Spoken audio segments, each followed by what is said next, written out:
আপনারা আমার কেক গুলাকে কেন দেখান না? অনেকেই ভাবে যে আমি কেক হচ্ছে বন্ধ হয়ে গেছে, আমি কেকে লস খাচ্ছি, আমার কেক থেকে আমাকে দাবরানি দেয়া হয়েছে। হ্যাঁ, কেন রে ভাই, আমার কেক তো আছে।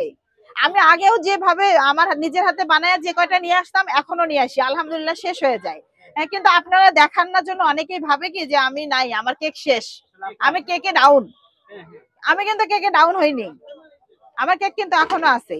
তা আমি তো আসলে হচ্ছে যে কি বলে লোক দিয়ে আমি কেক বানাই নিয়ে আসি না, আমি কোনো কিছু লোক দিয়ে করে নিয়ে আসি না, আমি নিজে করি।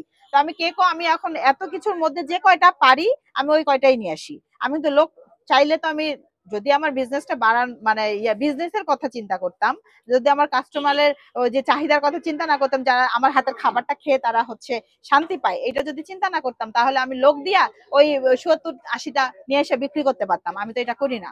আমি চাই আমার হাতে একদম যেটা কাস্টমার খেয়ে শুরু থেকে খেয়ে আসতেছে এটা শেষ পর্যন্ত যেন খেতে পারে।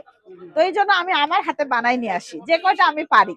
কিন্তু আমার কেক কিন্তু আছে, কিন্তু আপনারা কেক দেখান না, যার কারণে অনেকে ভাবে যে আমি কেক থেকে নাই শেষ।